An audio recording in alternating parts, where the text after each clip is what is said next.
Saat suamiku mengunciku di luar saat hujan badai demi wanita lain, ia tidak tahu bahwa ayahku adalah satu-satunya orang yang memegang kunci kehancuran total hidupnya.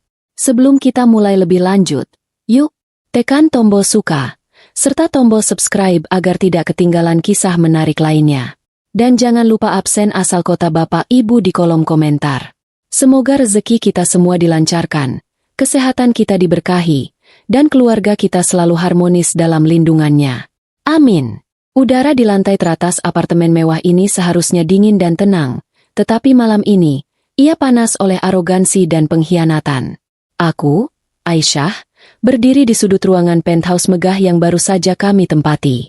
Dari sini, gemerlap lampu Jakarta yang luas membentang di bawah kakiku, pemandangan yang seharusnya membuatku bangga. Malam ini adalah malam penting. Perayaan kenaikan jabatan Fahri menjadi direktur utama perusahaan rintisan teknologi yang ia kelola, sebuah perusahaan yang berdiri berkat pinjaman modal dari ayahku. Aku telah menghabiskan 2 hari penuh mengurus segala rincian kecil, mulai dari susunan makanan catering bintang 5, pemilihan musik yang pas, hingga memastikan sommelier memutar anggur termahal.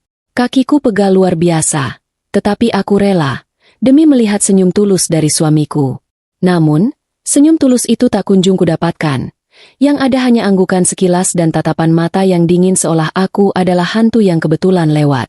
Sejak tamu pertama datang hingga ruangan penuh sesak oleh investor, rekan bisnis, dan kaum sosialita Jakarta, Fahri tidak pernah sekalipun menoleh padaku. Aku yang mondar-mandir membawa nampan berisi sampanye dan makanan kecil, melayani setiap tamu dengan senyum ramah yang kuusahakan, diperlakukannya seperti pelayan sewaan. Bahkan, saat aku mencoba mendekat untuk memberikan ucapan selamat, ia hanya menyambutku dengan desisan tajam, menyuruhku kembali ke dapur untuk memastikan tidak ada makanan yang habis. Rasanya seperti sebuah tamparan keras, tetapi aku menahannya, meyakinkan diri bahwa ia hanya terlalu sibuk, terlalu tegang. Beberapa rekan bisnis Fahri menatapku dengan pandangan penuh rasa ingin tahu, seolah bertanya-tanya siapa wanita berpenampilan sederhana yang sibuk melayani ini. Aku memang tidak mengenakan gaun sutra yang berkilauan seperti istri-istri mereka. Aku memilih pakaian yang sopan dan tertutup, yang Fahri selalu minta agar tidak menarik perhatian. Ironisnya, permintaannya itu kini membuatku terlihat mencolok karena berbeda. Aku hanya berusaha memenuhi citra yang ia ciptakan, istri pendiam yang patuh. Namun, rasa perih di dadaku semakin menusuk saat melihat Bunda Sofia, ibu mertuaku, berkeliling ruangan, menyambut dan memuji-muji para tamu tanpa pernah menyebutku, sang nyonya rumah, sedikit pun. Ia bahkan secara terbuka memamerkan beberapa hadiah mahal yang ia klaim, dibeli sendiri, untuk pesta ini, padahal aku yang membayarnya dengan uang tabunganku. Dan tibalah saatnya bintang utama yang sesungguhnya memasuki panggung kehancuranku, Jelita. Kehadiran wanita itu sontak membuat suasana ruangan berubah. Obrolan meredup menjadi bisik-bisik kekaguman. Jelita melangkah masuk mengenakan gaun malam yang mewah, menonjolkan setiap lekuk tubuhnya. Riasannya tebal dan mahal, auranya penuh percaya diri yang berlebihan, seolah ia adalah ratu yang baru saja mendarat dari planet lain. Kontras sekali denganku, yang hanya berdiri di dekat meja prasmanan, memegang nampan kosong. Sumpah, andai saja aku punya topeng, akan kupakai agar wajahku tak terlihat di momen memalukan ini. Reaksi Fahri saat melihat Jelita membuat seluruh tubuhku membeku, seolah darahku berhenti mengalir. Ia langsung meninggalkan obrolannya dengan seorang bankir besar, berjalan cepat menuju pintu masuk dengan wajah yang berseri-seri, jauh lebih cerah dari cahaya lampu kristal di atas kami. Ia menyambut Jelita dengan pelukan hangat yang intim, merangkul pinggangnya tanpa sedikit pun rasa malu di hadapan puluhan orang. Mereka tertawa, berbisik, dan berjalan bergandengan menuju Bunda Sofia, yang menyambut Jelita dengan kecupan di pipi dan pelukan penuh kasih sayang. Pemandangan itu, di rumahku sendiri, di pesta yang kurancang sendiri, terasa seperti silet yang mengiris-iris ulu hatiku. Bunda Sofia kemudian menggandeng Jelita, membawanya ke tengah ruangan dan mulai memperkenalkannya kepada para tamu penting. Dengan suara lantang dan penuh kebanggaan, Bunda Sofia memuji-muji kecantikan Jelita, kesuksesannya dalam bisnis, dan selera mode yang berkelas. Ia bahkan menyebut Jelita sebagai calon menantu idaman yang modern dan berpotensi, tanpa sedikit pun melirikku yang hanya berjarak beberapa meter. Aku mencengkeram tepi nampan hingga buku-buku jariku memutih. Saat itu, Aku tidak lagi merasa perih. Yang ada hanya amarah yang membara, dicampur rasa ingin muntah melihat pemandangan menjijikan ini. Aku menyadari, ini bukan lagi tentang kesibukan atau ketegangan. Ini adalah pertunjukan, sebuah penghinaan terbuka. Saat itulah aku memutuskan untuk tidak lagi menjadi patung bodoh di sudut ruangan. Harga diriku harus kupertahankan. Aku meletakkan nampan dengan keras di atas meja terdekat. Suara dentingnya cukup nyaring untuk menarik perhatian beberapa orang. Aku berjalan mendekati mereka. Langkahku mantap, meski lututku bergetar. Aku berdiri tepat di sebelah Fahri dan menatap matanya yang kini memancarkan kejengkelan. Fahri, suaraku bergetar menahan ledakan. Siapa wanita ini, dan mengapa ia bersikap seperti nyonya rumah di sini? Tanyaku, tanpa basa-basi. Wajah Fahri langsung mengeras. Senyumnya menghilang ditelan rasa terkejut dan marah. Ia menarikku menjauh sedikit, mendesis pelan. Aisyah, jangan buat keributan. Dia tamu penting. Pergi, jangan buat aku malu. Katanya, matanya tajam dan penuh ancaman. Namun, sebelum aku bisa menjawab, Jelita justru tertawa. Tawa yang meremehkan dan menyakitkan. Ia melingkarkan tangannya di lengan Fahri, menatapku dari atas hingga bawah dengan pandangan jijik. Aku hanya merayakan kesuksesan Fahri. Kenapa kau begitu kaku? Aisyah? Bukankah seharusnya kau senang melihat suamimu sukses? Ucapnya dengan nada manja yang dibuat-buat, ditujukan pada Fahri, bukan padaku. Kata-kata Jelita dan perlindungan Fahri menjadi pemicu yang sempurna. Aku menunjuk lurus ke arah pintu utama. Tatapanku tertuju pada Jelita. Dengan suara yang cukup keras agar didengar semua orang di sana, aku berteriak, "Pergi! Pergi dari rumahku sekarang juga. Kau tidak punya tempat di sini." Bunda Sofia langsung maju, wajahnya merah padam. Aisyah, kau tidak tahu sopan santun. Dia tamu terhormat. Kau yang seharusnya pergi. Wanita kolot, kau hanya memalukan Fahri, serunya. Suasana pesta seketika hening total.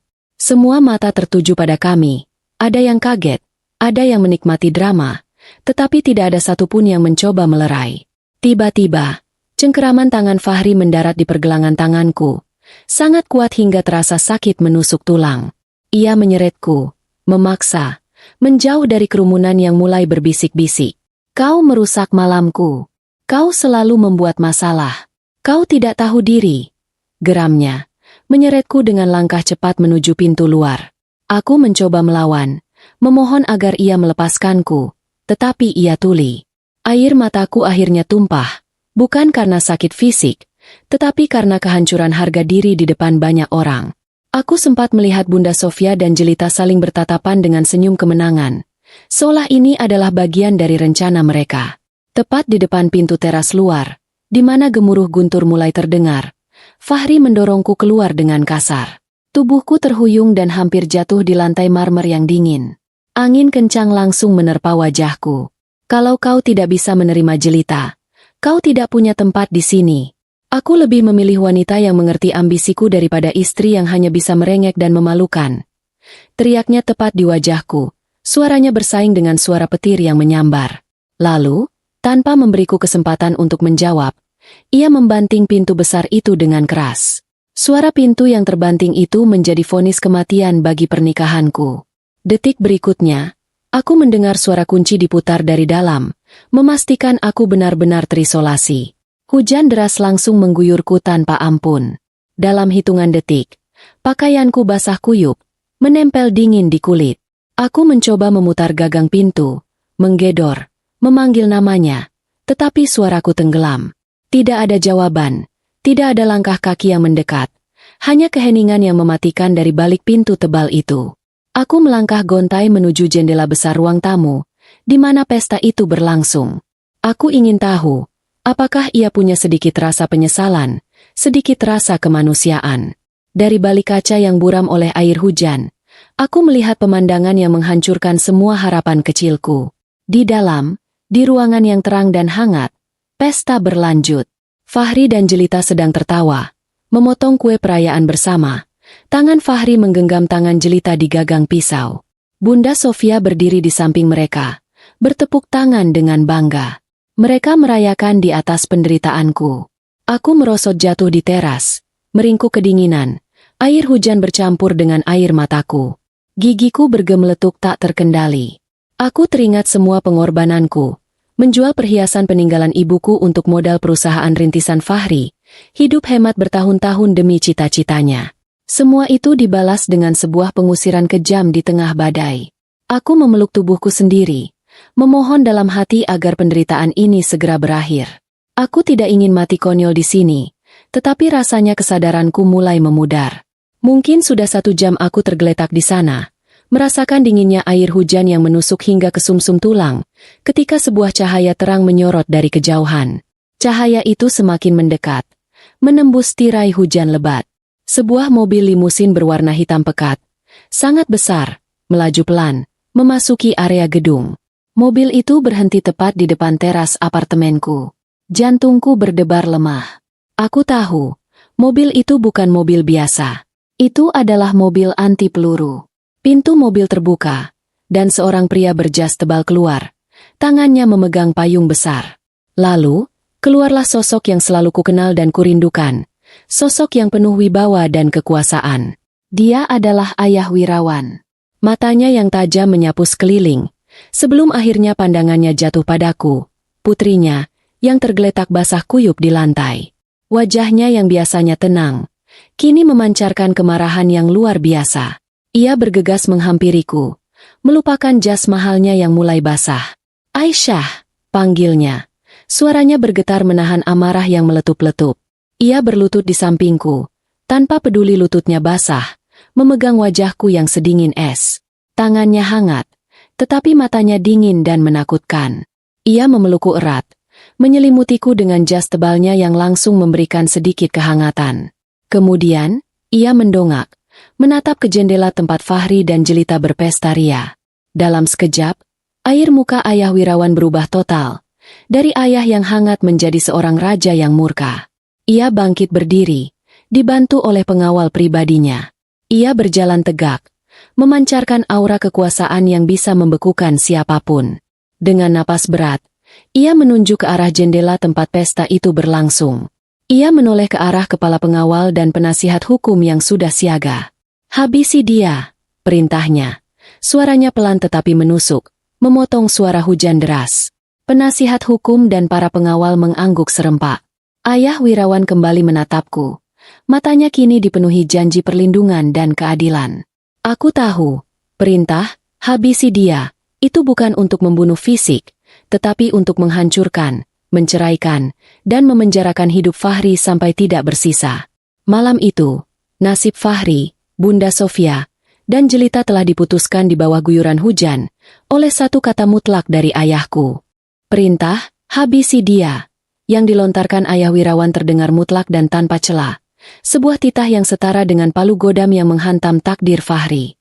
Aku merasakan gelombang kekuatan baru mengalir ke dalam diriku saat pelukan hangat ayah melingkari bahuku. Meskipun tubuhku masih menggigil hebat, rasa dingin itu perlahan digantikan oleh keyakinan. Aku tidak lagi sendirian, dan keadilan akan segera ditegakkan. Ayah Wirawan, dengan ketenangan seorang jenderal di medan perang, tidak lagi melihatku sebagai putri yang lemah, melainkan sebagai korban yang harus segera dibela martabatnya. Di luar teras, tim keamanan dan penasihat hukum Ayah Wirawan bergerak cepat dengan efisiensi yang mematikan. Mereka semua mengenakan setelan gelap yang rapi, tanpa kontras dengan suasana badai dan kemewahan apartemen yang angkuh. Mereka tidak terburu-buru, tetapi setiap langkah mereka teratur dan mengintimidasi, menimbulkan bunyi sepatu pantofel yang tegas di lantai marmer yang basah. Ayah memberiku isyarat agar aku tetap diam dan menyaksikannya. Ia ingin aku melihat bagaimana pertunjukan karma ini dimainkan dari awal hingga akhir. Tanpa permisi, tanpa ketukan, dua pengawal berbadan tegap maju ke pintu utama apartemen, yang baru saja dikunci rapat oleh Fahri. Pintu itu terbuat dari kayu jati kokoh dengan ukiran mahal, simbol keangkuhan suamiku. Salah satu pengawal mengangkat kaki, dan dengan satu tendangan kuat yang sangat terukur, ia menghantam panel pintu. Suara brak keras memekakan telinga, mengalahkan suara petir di luar, dan membuat kaca jendela di sekitar kami bergetar. Pintu itu, yang tadi menjadi penghalang arogansi, kini terlepas dari engselnya, terbuka lebar, memperlihatkan kekacauan di dalamnya. Angin kencang dan air hujan langsung menerpa ke dalam ruangan yang tadinya hangat, membawa serta udara dingin dan aura kemarahan yang pekat. Suasana pesta yang riuh gembira seketika terhenti total. Musik yang mengalun ceria mendadak terasa sumbang, lalu dimatikan oleh seseorang yang panik. Semua mata di ruangan itu, dari para investor hingga kaum sosialita, langsung terfokus pada pintu yang menganga itu. Aku melihat Fahri, yang tengah tertawa sambil menyuapi jelita potongan kue, menjatuhkan garpu peraknya ke lantai. Wajahnya yang tadinya berseri-seri kini berubah menjadi pucat pasi. Jelita langsung bersembunyi di balik punggung Fahri, matanya membelalak ketakutan. Riasan mahalnya tidak lagi bisa menyembunyikan rasa cemasnya. Bunda Sofia yang sedang menuang minuman mahal di gelas kristal ikut terperanjat. Gelas itu hampir saja terlepas dari tangannya. Fahri adalah yang pertama sadar dari keterkejutannya. Meskipun dalam keadaan marah dan linglung, ia melangkah maju dengan dada membusung, berusaha memanggil kembali wibawa palsunya. Siapa kalian? Berani-beraninya kalian mendobrak rumahku. Kalian perampok. Aku akan panggil polisi, teriaknya lantang, berusaha menakut-nakuti para pria berjas gelap itu. Ia masih berpikir bahwa orang-orang ini hanyalah preman bayaran. Namun, para pengawal itu tidak menggubris teriakannya sedikit pun. Mereka bahkan tidak sudi menatap mata Fahri. Mereka langsung menyebar ke sudut-sudut ruangan, bergerak tenang dan terarah, menciptakan barikade hidup yang mengisolasi Fahri, Bunda Sofia, dan Jelita. Mereka tahu tujuan mereka, bukan menyerang fisik, tetapi menghancurkan simbol. Ketika Fahri mencoba mendorong salah satu pengawal, tubuhnya justru terpental mundur seolah menabrak dinding baja, membuatnya terhuyung ke belakang.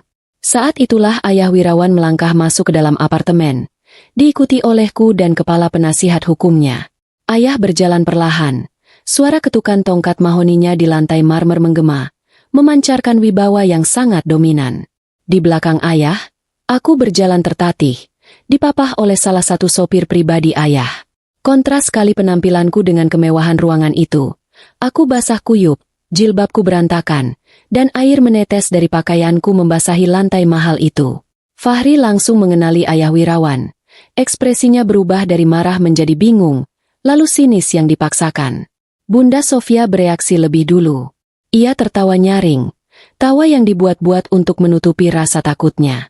Oh, ternyata cuma kakek kampung ini yang datang membuat onar? Kau mau minta sumbangan, Wirawan?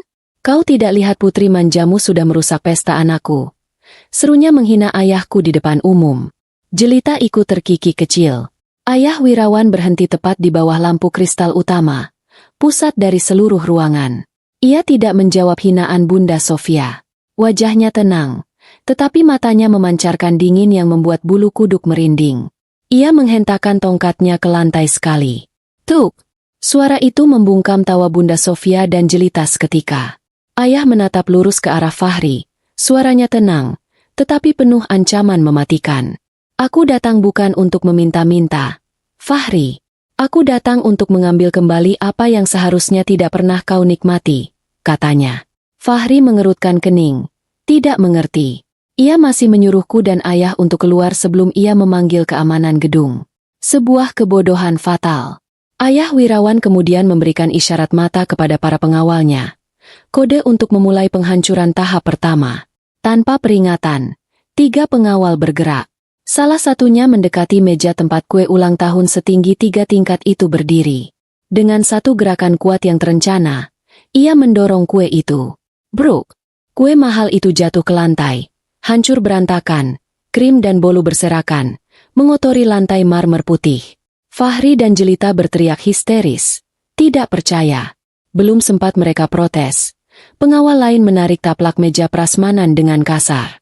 Piring-piring kristal, gelas, dan semua makanan lezat yang kusiapkan berserakan jatuh dan pecah dengan suara gaduh yang mengerikan. Para tamu wanita menjerit ketakutan, berlarian mundur, mencari jalan keluar. Dekorasi bunga-bunga impor yang mahal dirobohkan. Bingkai foto besar Fahri dan Jelita diinjak hingga pecah. Dalam hitungan detik, ruang pesta mewah itu berubah menjadi kapal pecah yang porak-poranda. Fahri berusaha menerobos, mencoba menghentikan pengawal yang sedang membanting kursi, tetapi ia dihadang oleh 2 pengawal lain yang kokoh seperti tembok. Ia hanya bisa berteriak-teriak marah. Wajahnya merah padam. Bunda Sofia menangis histeris melihat perabotan mahal apartemennya dirusak. Memaki-maki ayahku dengan kata-kata kasar. Ayah Wirawan berdiri tenang di tengah kekacauan itu, menikmati setiap detik kehancuran itu. Tiba-tiba, lampu kristal di ruangan itu berkedip-kedip lalu mati total, menyisakan ruangan dalam kegelapan remang-remang, hanya diterangi oleh lampu darurat dan kilatan petir dari luar. Aku melihat ayah memasukkan ponselnya kembali ke saku jas. Ia telah memutus aliran listrik utama apartemen itu. Jeritan tamu semakin keras, dan dalam kepanikan, mereka mulai berdesakan menuju pintu keluar, melewati pecahan kaca dan sisa makanan yang menjijikan. Dalam waktu kurang dari 10 menit, ruang pesta yang tadinya penuh sesak kini kosong melompong. Hanya tersisa kami, aku, ayah, timnya, serta Fahri, Bunda Sofia, dan Jelita, yang berdiri gemetar di tengah runtuhan pesta mereka. Pesta ulang tahun yang dibanggakan Fahri hancur lebur. Reputasinya hancur di depan mata para kolega bisnisnya. Ini baru permulaan dari kehancuran yang total. Keheningan yang mencekam menyelimuti penthouse yang kini porak-poranda. Hanya terdengar suara napas terengah-engah dari 3 orang yang berdiri di tengah reruntuhan. Setelah kepanikan para tamu berlalu, Fahri menatap ayah Wirawan dengan mata penuh kebencian yang mendalam. Kebanggaan dan kesombongan Fahri telah hancur, digantikan oleh kemarahan yang membabi buta. Ia mengepalkan tangannya erat-erat, urat-urat di lehernya menonjol, seolah siap menerkam. Kau merusak segalanya. Aku akan menuntutmu, Wirawan. Aku akan memenjarakanmu atas perusakan properti dan penerobosan, teriak Fahri, menuding wajah ayahku dengan jari telunjuknya yang gemetar. Ia masih berusaha menggertak, berpikir bahwa sebagai direktur utama perusahaan rintisan, ia memiliki kekuatan untuk melawan. Di sampingnya, Bunda Sofia masih terisak-isak histeris, meratapi pecahan piring kristalnya. Jelita hanya berdiri kaku, matanya liar memandang sekeliling, mencari jalan keluar. Ayah Wirawan tidak bergeming. Ia hanya tersenyum tipis, sebuah senyum yang sangat merendahkan. Ia berjalan perlahan menuju sofa mahal yang masih utuh di ruang tengah, sofa kulit impor yang menjadi tempat kesayangan Fahri untuk memerintahku. Ayah duduk di sana dengan anggun, menyilangkan kakinya, dan meletakkan tongkat mahoninya di samping. Gerak tubuhnya menunjukkan bahwa dialah penguasa tempat ini sekarang, bukan Fahri. Di saat ayah mengambil posisi, seorang penasihat hukumnya dengan cekatan mendekatiku. Ia mendudukkan aku di kursi yang utuh, menyelimutiku dengan selimut tebal yang hangat, dan memberikan cangkir teh hangat dari termos yang mereka bawa. Perlakuan istimewa itu membuatku merasa seperti manusia yang dihargai. Kontras dengan perlakuan Fahri padaku beberapa jam lalu. Aku menatap Fahri, yang kini terlihat menyedihkan, tanpa daya. Ayah Wirawan merogoh tas kulit yang dibawa oleh asisten pribadinya, mengeluarkan sebuah map tebal berwarna biru tua. Dengan gerakan santai, ayah melempar map itu ke atas meja di hadapan Fahri. Suara hempasan map itu terdengar keras di ruangan yang sunyi. Sebelum kau bicara omong kosong tentang menuntut dan memenjarakan, lebih baik kau baca ini, Fahri, ucap ayah dengan nada datar. Fahri menatap map itu dengan ragu, lalu melirik Bunda Sofia dan Jelita yang berdiri ketakutan di belakangnya. Dengan tangan gemetar, ia mengambil map itu dan membukanya. Ia mulai membaca lembar demi lembar dokumen di dalamnya. Awalnya, wajahnya terlihat bingung, tetapi perlahan berubah menjadi pucat pasi, seputih kertas yang dipegangnya. Keringat dingin mulai bercucuran di pelipis Fahri, dan tangannya gemetar makin hebat. Jelita, yang penasaran, ikut mengintip isi dokumen itu. Seketika, ia menutup mulutnya dengan tangan, matanya terbelalak kaget. Bunda Sofia yang tidak sabar langsung merebut kertas itu dari tangan Fahri dan membacanya sendiri. Seketika itu juga, lutut Bunda Sofia lemas, dan ia jatuh terduduk di lantai, seolah tulangnya baru saja dicabut dari tubuhnya. Dokumen itu adalah sertifikat kepemilikan asli apartemen mewah ini, serta surat pengakuan utang perusahaan rintisan teknologi Fahri yang nilainya mencapai miliaran. Tertulis jelas di sana bahwa pemilik sah dari aset-aset ini bukanlah Fahri, melainkan sebuah perusahaan induk properti, PT Cahaya Wirawan Properti. Dan yang lebih mengejutkan bagi mereka, pemilik tunggal PT Cahaya Wirawan Properti adalah Ayah Wirawan, pria tua yang baru saja mereka hina sebagai kakek kampung. Selama ini, Fahri hanya memiliki hak guna bangunan yang diagunkan ke perusahaan ayah, dan jabatannya hanyalah boneka yang didanai. Karena kegagalan pembayaran utang dan pelanggaran kontrak bisnis yang fatal, termasuk penggunaan aset perusahaan untuk gaya hidup pribadi, yang datanya sudah dikumpulkan lengkap oleh tim ayah, seluruh aset Fahri, termasuk apartemen ini dan saham perusahaannya, telah resmi disita oleh perusahaan ayah sejak detik ini.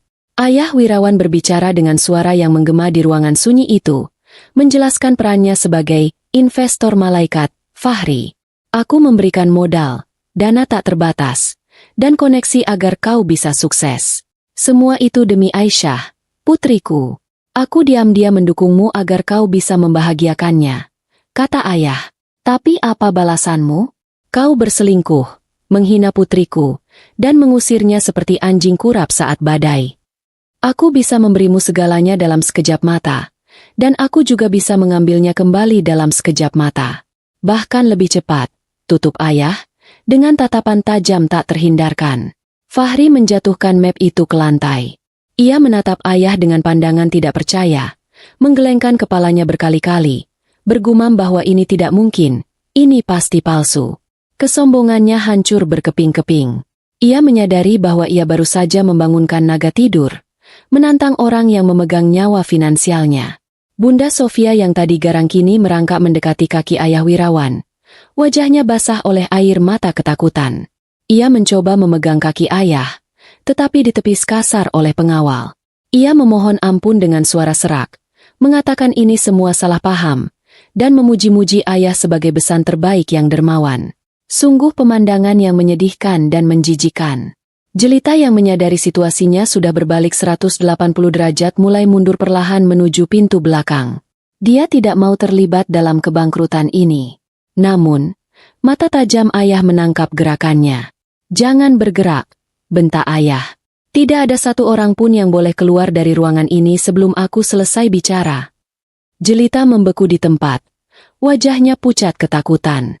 Ayah Wirawan bangkit dari sofa, mengambil kembali tongkat mahoninya. Ia berjalan mendekati Fahri yang masih terpaku bisu. Ayah berkata bahwa mulai detik ini, apartemen ini disita.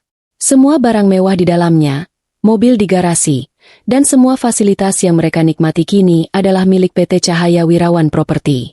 Ayah memberikan ultimatum yang sangat singkat. Mereka bertiga harus angkat kaki dari tempat ini sekarang juga. Kau, istrimu, dan wanita simpananmu. Keluar sekarang. Kalian tidak boleh membawa apa-apa, kecuali baju yang menempel di badan kalian, tegas ayah. Fahri mencoba memprotes, mengatakan bahwa ini tidak adil, tetapi ayah memotong ucapannya dengan tegas. Kau membangunkannya dengan uangku, jadi itu milikku. Ayah menatap jam tangannya, memberikan waktu tepat 10 menit. Jika dalam 10 menit kalian belum keluar dari gerbang gedung, aku akan memerintahkan pengawalku untuk membantu kalian keluar dengan cara yang sangat tidak sopan. Persis seperti cara kau mengusir putriku tadi. Ancaman itu terdengar sangat nyata dan mengerikan. Fahri menatapku, matanya memancarkan permohonan, berharap aku, istrinya yang selalu sabar dan pemaaf, akan membelanya. Ia memanggil namaku pelan. Aisyah, tolong aku. Kita suami istri. Suaranya terdengar menyedihkan. Tapi aku hanya diam, menatapnya dengan tatapan kosong.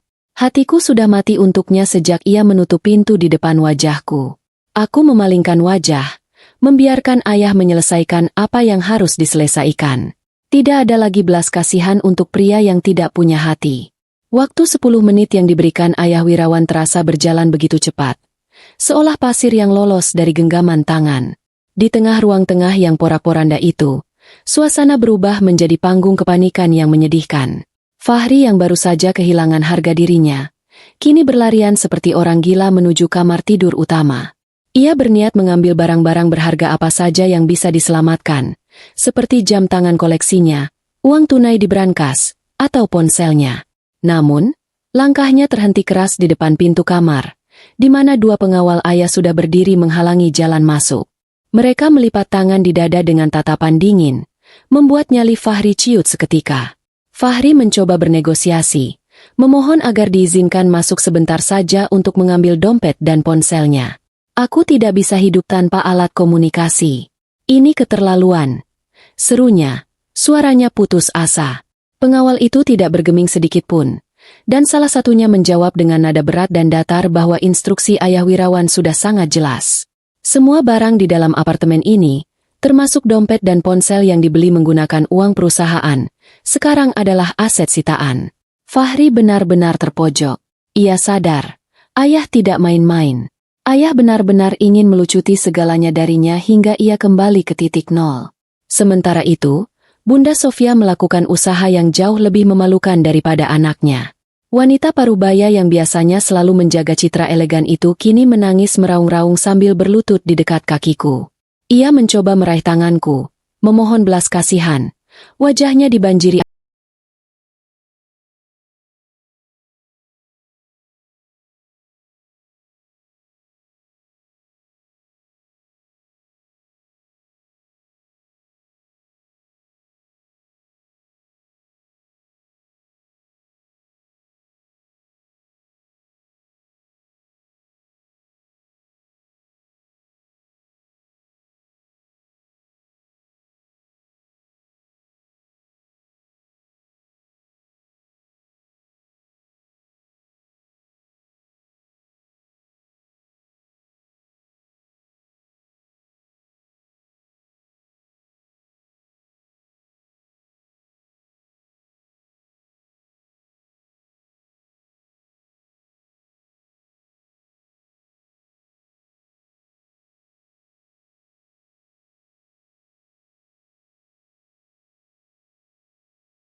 air mata dan luntur oleh riasan yang berantakan. Ia terus-menerus menyebut kata, keluarga, mengingatkanku tentang masa-masa indah, yang sebenarnya tidak pernah ada. Aisyah, nak, kau menantu kesayangan Bunda, menantu paling sabar dan salihah. Tolong bujuk ayahmu. Bunda sudah tua, Bunda tidak mungkin bertahan hidup di jalanan tanpa atap. Rengeknya, berusaha menjilat kembali ludahnya sendiri. Aku menatapnya dengan tatapan datar tanpa ekspresi. Hatiku yang dulu lembut kini telah membeku.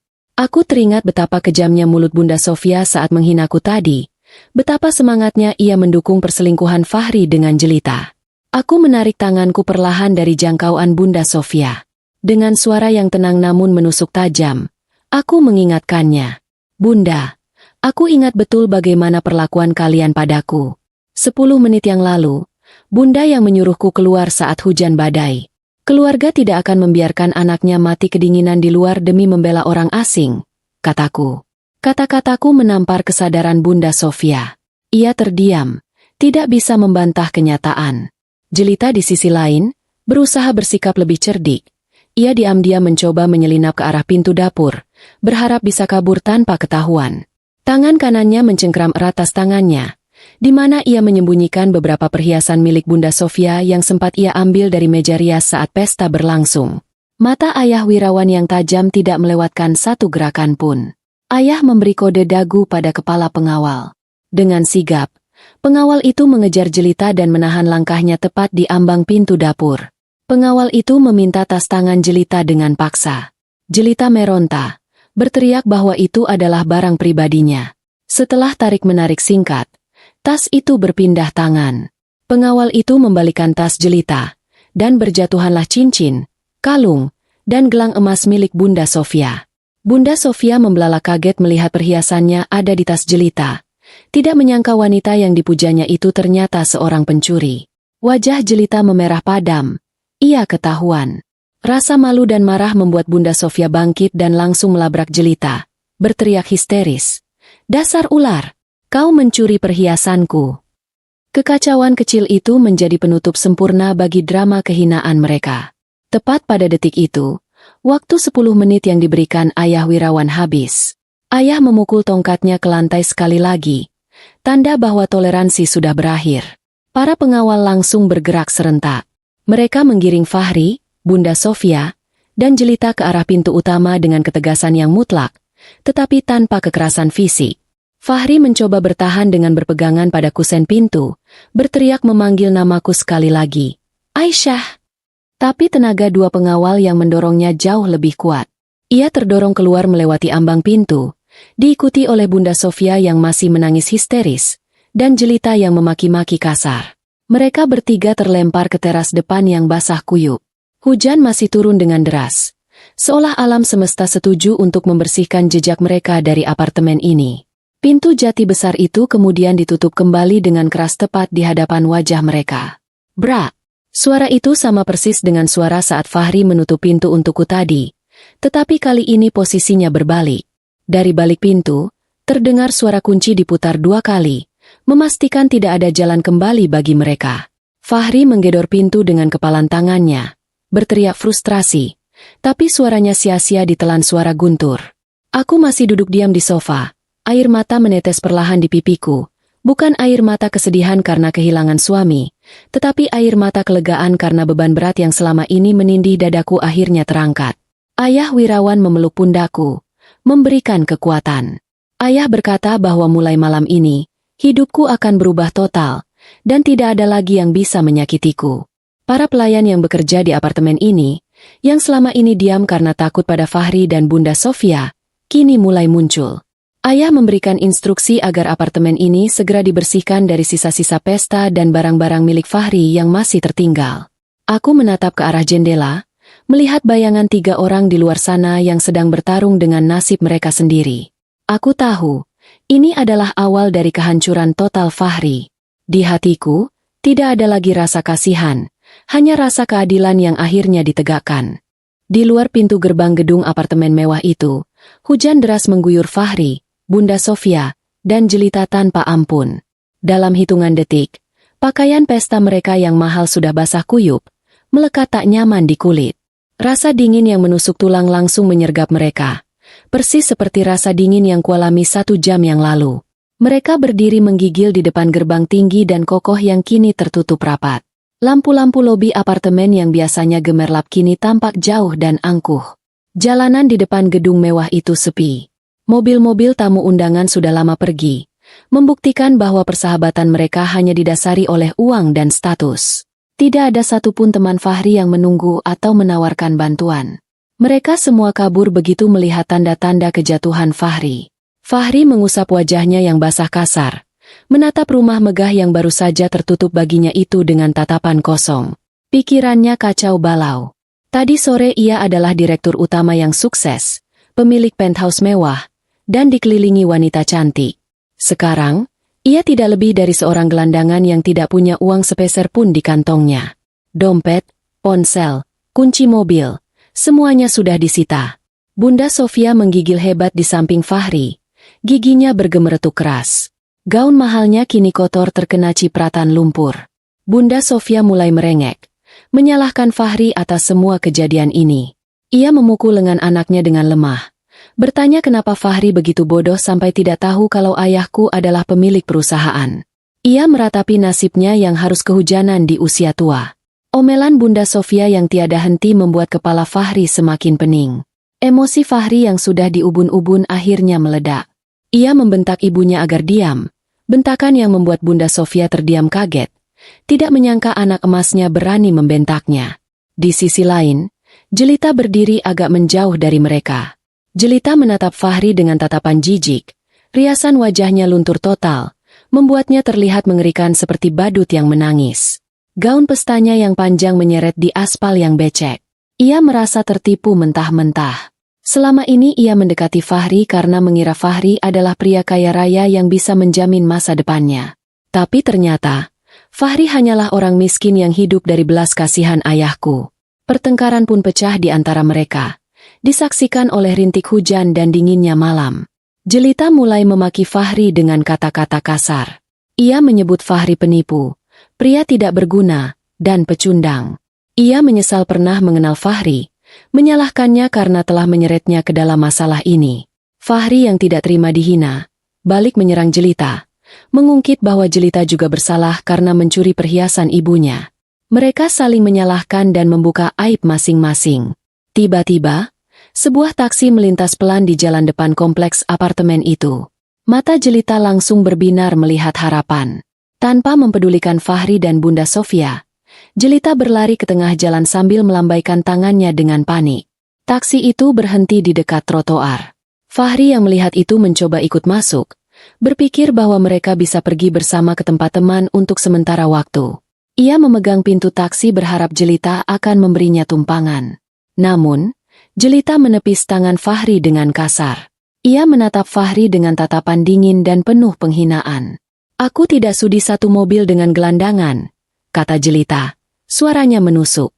Ia menegaskan bahwa urusan mereka sudah selesai sampai di sini.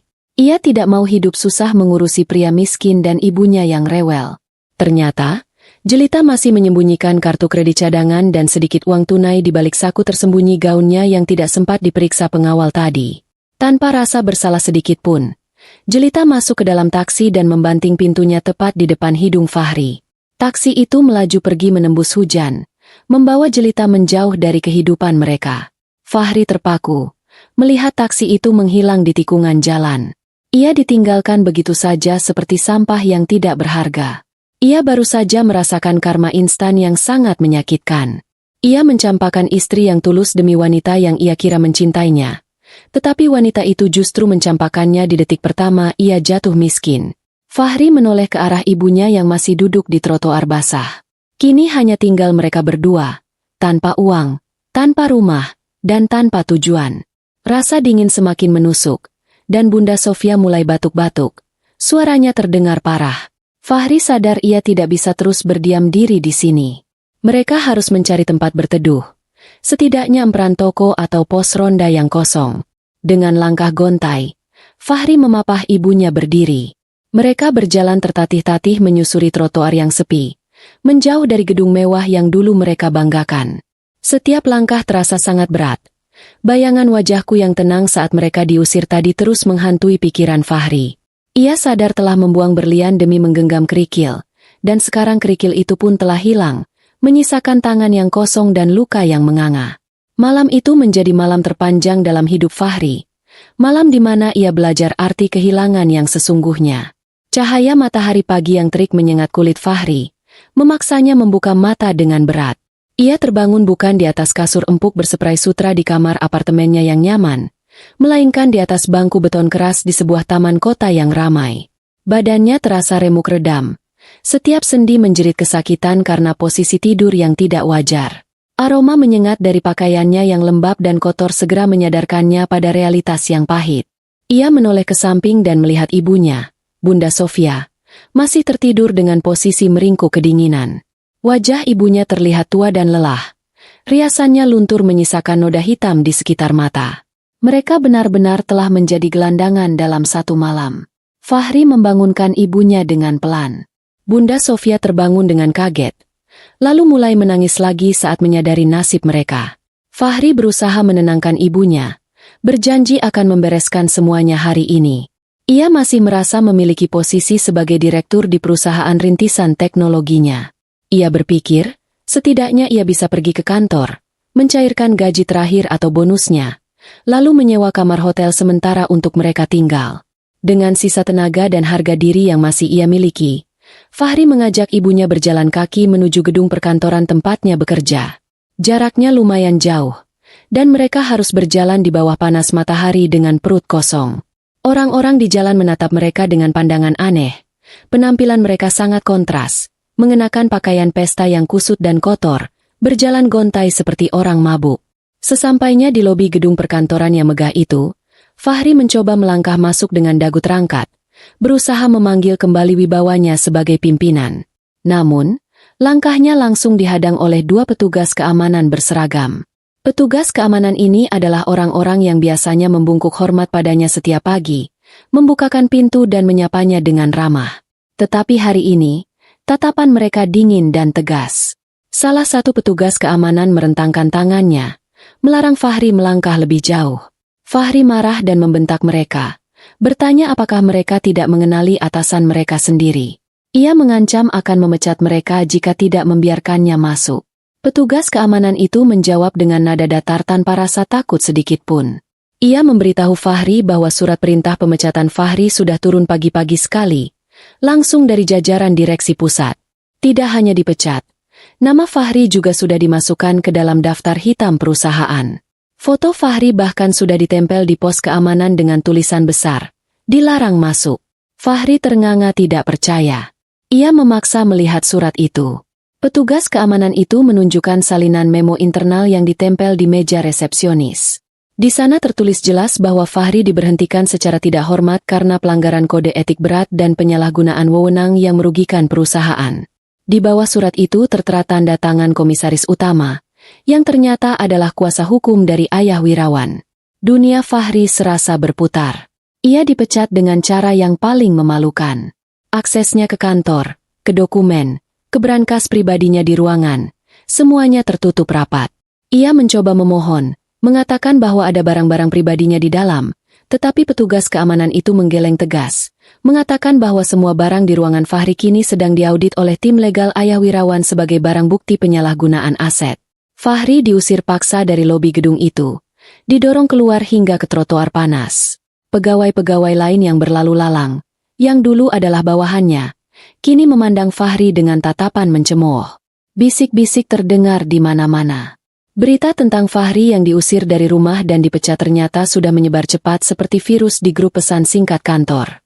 Merasa telanjang, semua aibnya terpampang nyata. Fahri tidak punya pilihan lain selain pergi ke bank terdekat. Ia meninggalkan Bunda Sofia duduk melamun di halte bus dan berlari menuju bank dengan napas memburu. Ia ingat masih memiliki rekening tabungan pribadi yang dia harap belum tersentuh. Ia menemui petugas layanan pelanggan, mengaku kehilangan kartu dan dompet, dan meminta pencairan dana tunai. Namun, setelah petugas itu mengecek komputer, wajahnya berubah serius. Petugas itu memberitahu Fahri bahwa seluruh rekening atas namanya telah dibekukan oleh pihak berwajib atas permintaan kreditur. Dalam hal ini adalah perusahaan ayah Wirawan, terkait gugatan perdata penggelapan dana. Tidak ada Rp1 pun yang bisa diambil. Fahri keluar dari bank dengan langkah gontai. Harapan terakhirnya musnah. Ia kembali ke halte bus tempat ibunya menunggu. Bunda Sofia menatapnya penuh harap, bertanya apakah Fahri membawa uang untuk membeli makan dan minum. Fahri hanya bisa menggeleng lemah. Tangis Bunda Sofia pecah lagi. Kali ini lebih keras karena rasa lapar yang tak tertahankan. Fahri merogoh saku kecil tersembunyi di balik jasnya yang kusut. Ia ingat pernah menyelipkan beberapa lembar uang ratusan ribu di sana untuk keperluan darurat. Ini adalah satu-satunya harapan untuk membeli makan siang ini. Namun, saat jarinya meraba bagian dalam saku itu, ia tidak menemukan apa-apa selain kain kosong. Uang itu hilang. Otak Fahri bekerja cepat, mengingat kejadian semalam. Satu-satunya orang yang memeluknya erat dan meraba-raba jasnya saat kekacauan terjadi adalah Jelita. Saat Jelita pura-pura ketakutan dan bersembunyi di balik punggungnya, tangan wanita itu pasti bergerilya mencari apapun yang bisa diambil. Fahri mengumpat keras, memaki nama Jelita dalam hati. Wanita itu benar-benar iblis berwajah cantik. Ia tidak hanya meninggalkan Fahri, tetapi juga mencuri sisa uang terakhir yang bisa menyelamatkan nyawa mereka. Fahri dan Bunda Sofia benar-benar jatuh ke titik nol, bahkan minus.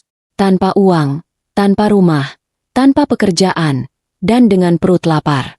Keesokan harinya, dengan menggunakan sisa uang terakhirnya untuk ongkos bus, Fahri nekat pergi ke gedung pencakar langit milik PT Cahaya Wirawan Properti. Penampilannya sangat menyedihkan, pakaiannya lusuh, wajahnya kusam dan belum dicukur, tubuhnya kurus dan berbau keringat. Ia terlihat seperti pengemis di antara orang-orang berdasi yang lalu lalang di kawasan bisnis itu. Fahri mencoba masuk ke lobi gedung. Jantungnya berdebar kencang saat mendekati meja resepsionis marmer yang mewah. Ia memberitahu resepsionis wanita yang cantik itu bahwa ia ingin bertemu denganku, Ibu Aisyah. Dengan nada mendesak, ia mengaku sebagai suamiku. Resepsionis itu menatap Fahri dari ujung kaki hingga ujung kepala dengan tatapan jijik yang tidak ditutup-tutupi. Ia menekan tombol interkom, memanggil keamanan. Ada orang gangguan jiwa yang mengaku-ngaku sebagai suami ibu direktur. Katanya dengan nada berbisik yang keras. Fahri marah dan berteriak bahwa ia berkata jujur. Keributan kecil terjadi, dan beberapa orang menoleh dan menertawakannya. Tak lama kemudian, 3 orang petugas keamanan bertubuh kekar datang. Mereka tidak banyak bicara, langsung memegang lengan Fahri dan menyeretnya keluar dari lobi. Fahri meronta-ronta, berteriak memanggil namaku sekeras-kerasnya, berharap suaranya terdengar sampai ke lantai atas. Usahanya sia-sia. Ia dilempar keluar gedung hingga jatuh tersungkur di trotoar panas. Lututnya lecet dan berdarah. Orang-orang yang lewat menatapnya dengan pandangan hina, mengira dia gelandangan gila yang sedang mengamuk. Saat Fahri sedang berusaha bangkit sambil menahan sakit, sebuah mobil limusin mewah berhenti dengan anggun di depan lobi. Pintu mobil terbuka, dan aku turun dengan elegan, didampingi oleh asisten pribadiku.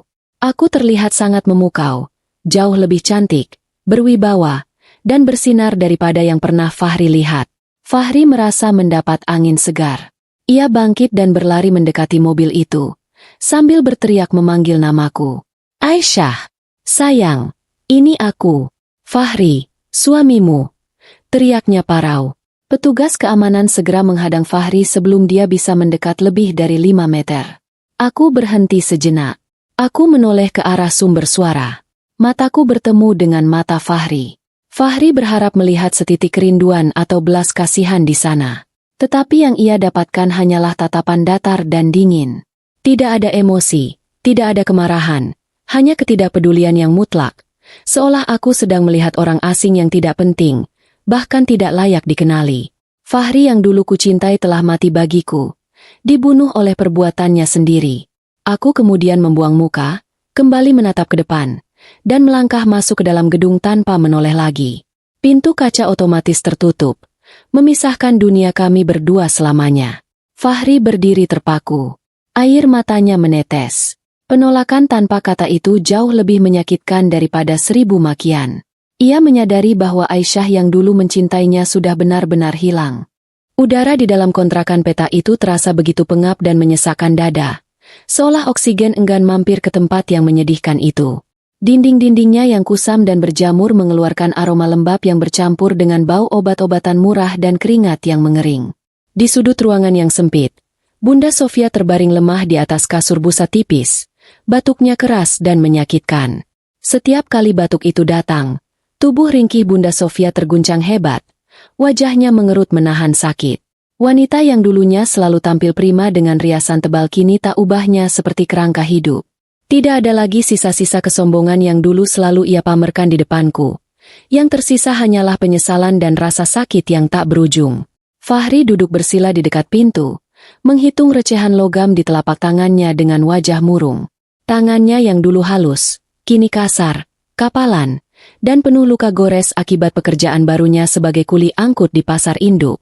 Uang yang jumlahnya tak seberapa itu bahkan tidak cukup untuk membeli nasi bungkus yang layak, apalagi untuk menebus resep obat ibunya yang semakin hari semakin mahal. Tiba-tiba, suasana gang sempit yang biasanya bising mendadak senyap. Kesunyian yang ganjil itu membuat Fahri mengangkat kepalanya. Terdengar suara mesin mobil yang sangat halus mendekat.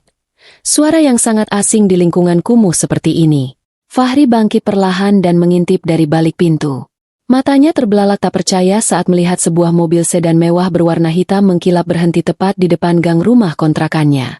Mobil itu terlihat begitu kontras dengan lingkungan sekitarnya. Pintu penumpang bagian belakang mobil terbuka perlahan, dan aku turun dengan anggun. Penampilanku benar-benar berubah drastis. Setelan kerja yang elegan dan rapi, memancarkan aura kekuasaan yang kuat. Aku berdiri tegak, memandang sekeliling lingkungan kumuh itu dengan tatapan datar. Aku tidak lagi menjadi bagian dari dunia yang menyedihkan ini. Fahri gemetar melihat sosokku. Ia merapikan kaos oblongnya yang lusuh dengan gugup, lalu melangkah keluar mendekatiku. Bunda Sofia yang mendengar suara Fahri memanggil namaku memaksakan diri untuk bangun. Dengan merangkak susah payah, ia menyeret tubuhnya ke ambang pintu. Mata Bunda Sofia berbinar penuh harap, mengira aku datang untuk menjemput mereka pulang, menyelamatkan mereka dari neraka kemiskinan ini.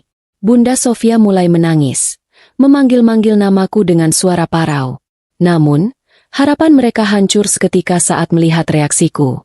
Aku tidak melangkah maju untuk memeluk atau menyapa mereka dengan hangat. Aku berhenti pada jarak aman, dibentengi oleh 2 pengawal pribadiku yang berdiri kokoh. Aku menatap Fahri dan Bunda Sofia bergantian dengan tatapan dingin yang menusuk tulang. Tatapan asing seolah-olah mereka hanyalah orang lain yang tidak pernah kukenal.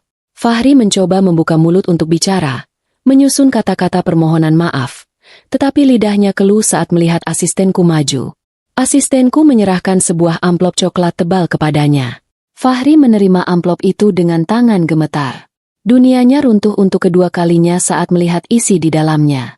Itu adalah dokumen gugatan cerai resmi dari pengadilan agama, tebal, dan terperinci. Lembar demi lembar kertas itu memuat rincian kesalahan Fahri, mulai dari penelantaran istri, perselingkuhan, hingga kekerasan psikologis dan penggelapan aset perusahaan. Semuanya tertulis lengkap dengan bukti-bukti yang tak terbantahkan. Aku akhirnya bersuara. Nadaku tenang, datar, namun penuh wibawa.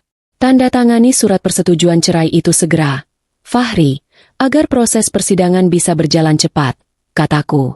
Aku menegaskan bahwa aku tidak ingin statusku tergantung lama-lama dengan pria yang tidak bertanggung jawab. Aku ingin memutus satu-satunya benang yang masih mengaitkan hidupku dengan masa lalu kelam bersamanya.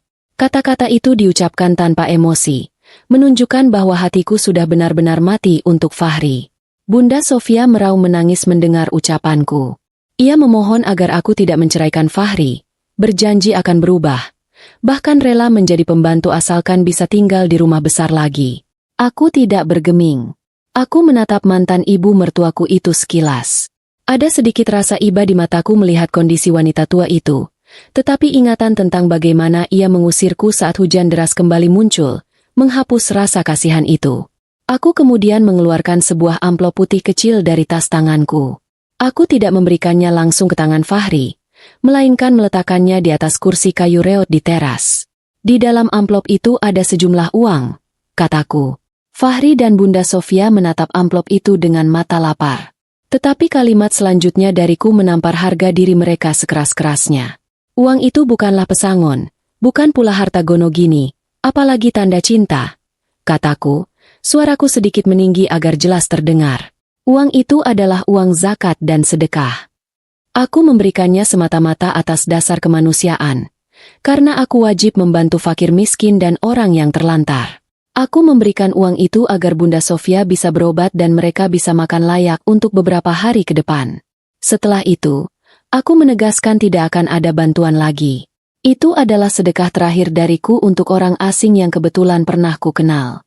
Setelah mengucapkan itu, aku membalikan badan dan berjalan kembali ke mobilku tanpa menoleh lagi. Aku meninggalkan Fahri dan Bunda Sofia yang menangis histeris di teras kontrakan yang busuk itu. Keputusan cerai dan tuntutan hukum kini berada di tangan mereka, dan aku telah membersihkan tanganku dari semua racun masa lalu. Hari di mana palu hakim diketuk menjadi hari paling kelabu dalam hidup Fahri. Langit di luar gedung pengadilan tampak mendung pekat, seolah ikut meratapi nasib buruk yang menimpa pria itu. Di dalam ruang sidang yang dingin, Fahri duduk sendirian di kursi tergugat. Kemejanya kusut, ukurannya sedikit kebesaran, wajahnya tirus tak terawat, dan matanya cekung dilingkari warna hitam akibat kurang tidur. Tidak ada pengacara yang mendampinginya. Tidak ada keluarga yang memberikan dukungan moral.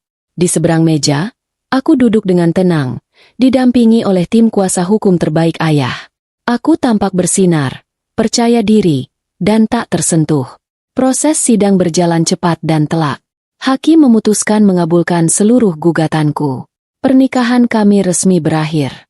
Fahri kehilangan hak atas harta apapun karena terbukti selama pernikahan dia tidak memberikan kontribusi aset dan justru merugikan pihak istri. Fahri keluar dari gedung pengadilan dengan langkah gontai. Dia mencoba mengejarku untuk terakhir kalinya di parkiran, berteriak memanggil namaku, berharap ada keajaiban. Tapi aku terus berjalan lurus, masuk ke dalam mobil mewahku tanpa menoleh sedikit pun.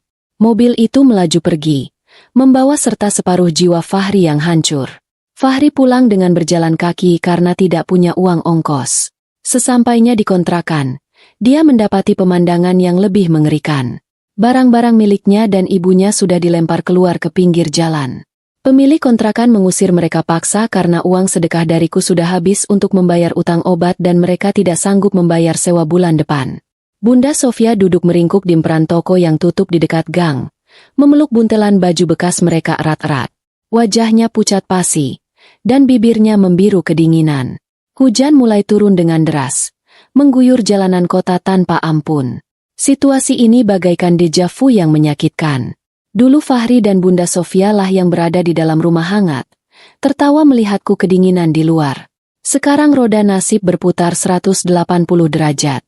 Fahri berlari menghampiri ibunya, memeluk tubuh renta itu untuk berbagi sedikit kehangatan, meskipun tubuhnya sendiri basah kuyup. Mereka berdua duduk gemetar di emperan toko, persis seperti pengemis yang tidak punya tempat tujuan. Rasa lapar mulai menggerogoti perut mereka yang kosong. Bunda Sofia terus meracau, menyesali perbuatannya, meminta maaf pada Tuhan, dan memanggil namaku. Tapi semua itu sudah terlambat. Penyesalan selalu datang di akhir, saat semuanya sudah tidak bisa diperbaiki lagi. Mereka kini benar-benar sendirian di dunia ini, terbuang dan terlupakan. Tuntutan pidana dari ayah Wirawan atas penggelapan dana membuat Fahri harus mendekam di balik jeruji besi.